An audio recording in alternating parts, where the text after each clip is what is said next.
So hi guys, and welcome back to the channel. So we're here again with another firmware update on the Canon R7. Seems a little odd that only 7 weeks ago I brought out a video on the Canon R7 150 update from 140, and here we are again with another update. Seems kind of odd that they don't usually bring out updates so soon after a previous update. So leads me to think there's obviously some issues with the previous one. Now, we discussed at length some people didn't want to upgrade, some people did want to upgrade, some people had issues about upgrading, didn't know how to upgrade the firmware, and also should they? You know, if the camera's working fine, should they really need to upgrade the firmware? Maybe not, but for someone like myself, I like to have the latest and best firmware updates. So sometimes I'll leave it about, a week to 2 weeks once that firmware has been released, just to see if anybody else has had any issues at all since they've updated their firmware. So we're going to go through just what this new firmware 1.60 is. Does that make a difference to you? Is it worth doing? We'll run through on the computer verbatim through the Canon website just to go through what things have been improved. Now, they've also brought out lots of improvements for R3, R6, R5, 1 and 2, to name but a few there, guys. But, this is applicable to the Canon R7. So you've got the Canon R7 there, guys, in its little easy cover. Got a fresh battery as well. And so I can do my firmware update today. Now, I have not done that yet. Mine's at 150 still, and we're going to install 160 today. And hopefully all will be well. I've had a few people contact me from my last review on 150 firmware update for the R7, and they said there's been a few issues with people upgrading to the 160. So just something to bear in mind, guys. Don't take my word for it by going racing in straight away to update your firmware. Just maybe leave it a little bit longer. As I said, this firmware was released on the 20th of September. Now we're on the 2nd of October. So I would imagine that any problems between its release date and now would have been rectified by Canon, but we shall see. But we're going to run through on the computer now, guys, just quickly what these new improvements are. So here we are on the Canon R7 page. Under there, you've got drivers, software, manuals, etc. across the top. What we want is firmware. Looking at the latest firmware updates, okay, I'm looking at firmware update for Mac, which is the version 1.6.0, release date 20th of September. Okay, just look at more details under the details tab.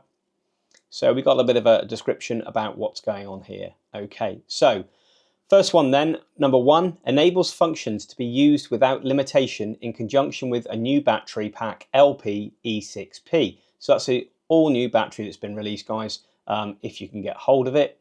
This makes it possible to shoot at the same continuous shooting speed as when using the LP E6NH, which is the last battery, which was the best one that they had. Okay, in-camera charging is also possible with the LP E6P, which is now supported. Okay, that's number 1. Pretty good update. Number 2, adds the ability to select WPA2 and WPA3 as a secure protocol, kind of a standard one there. Number 3, adds support for the software development assistance kit.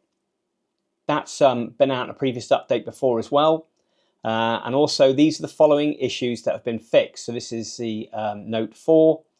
4.1 fixes an issue in which when speed light EL5, EL10 is attached, the accessories unavailable status message may be displayed when restarting after the camera has gone into auto power off. Okay, only occurs with firmware version 5. Only occurs with firmware version 1.50. So there's obviously an error with that previous firmware for that. Okay, 4.2 fixes an issue in which when performing shooting in high-speed continuous shooting plus mode with the highlighted tone priority option set to on, focus may not be achieved when certain ISO speed settings are used. Quite a vague one there, guys, 4.2, but that is obviously vitally important there, especially if you're in plus mode with the highlight tone priority mode selection to on. Okay. So it says there, if the camera's firmware version is already version 1.60, it's not necessary to update the firmware, which is self-explanatory. Okay, guys, so there is quite a few there, new fixes, considering they've just brought out a load of fixes a few months ago now. So what we're going to do now is going to go through with the camera, fresh battery, and we're going to install the latest firmware. So guys, that was all pretty self-explanatory there, you know, just reading through verbatim. It's one of those things to keep an eye on with the firmware updates. Now, I've enabled Canon to send me updates when they come through for firmware. I didn't receive anything. It wasn't until a previous subscriber had messaged me saying 1.6.0 is now out, which led me straight onto the website to have a look. Okay, so just bear in mind, guys, that you may have other alerts on to notify you, but that's not always the case. Okay, and again, guys, this is something that I'm not saying you must do. This is something out of your own choice. As I said, leave it for a week, 2 weeks, just to see how that new firmware version is being accepted and if people are encountering any problems there. Okay, if you're not a day-to-day user of your camera, you know, I guess you can live without it if it does have an issue. But for those people that rely on it heavily, it's always best, you know, just to leave it at the previous firmware version if you've had no issues, and then wait until this one is been fully accepted and it works fine for most people. Okay, so I'm going to now update the firmware on the computer, download it, drop it into the SD card, and then upload it to the camera. So guys, here we are on the firmware page. So I want the firmware to Mac, download. Okay, download. Okay guys, it's downloaded now to my desktop. I'll just close this one down, get rid of that. Okay, there we have. And there we have. That's the procedure there, guys, the updated procedure PDF. If you want to open that up, generally select Program P mode when you're updating the firmware, go into your menu settings, and then upload the firmware from there. So what we need to do now is we need to insert an SD card. So I'll pop an SD card into the computer. Okay guys, so as I said there, that's the firmware.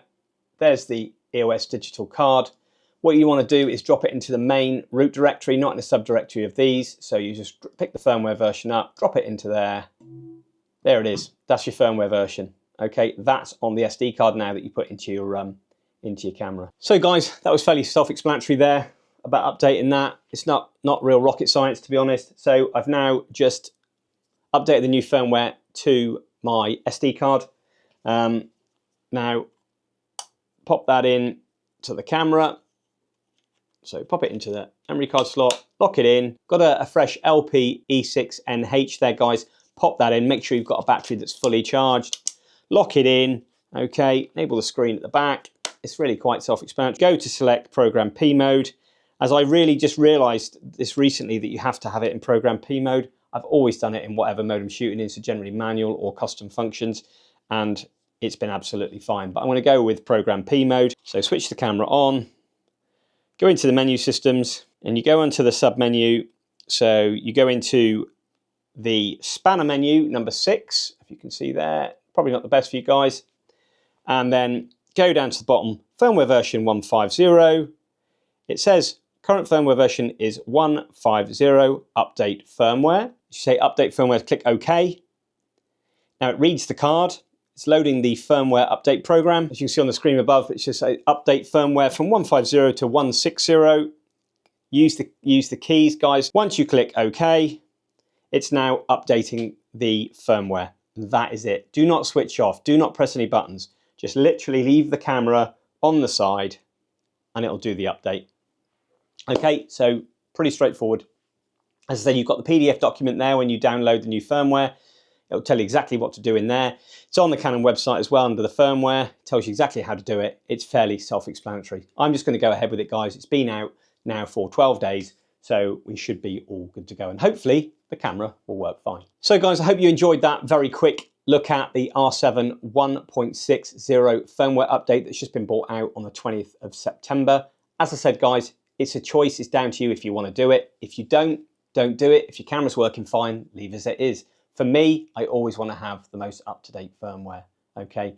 And I've never, ever, in all of my time as a photographer, with firmware updates, have ever had a problem. That doesn't mean to say it's not going to happen.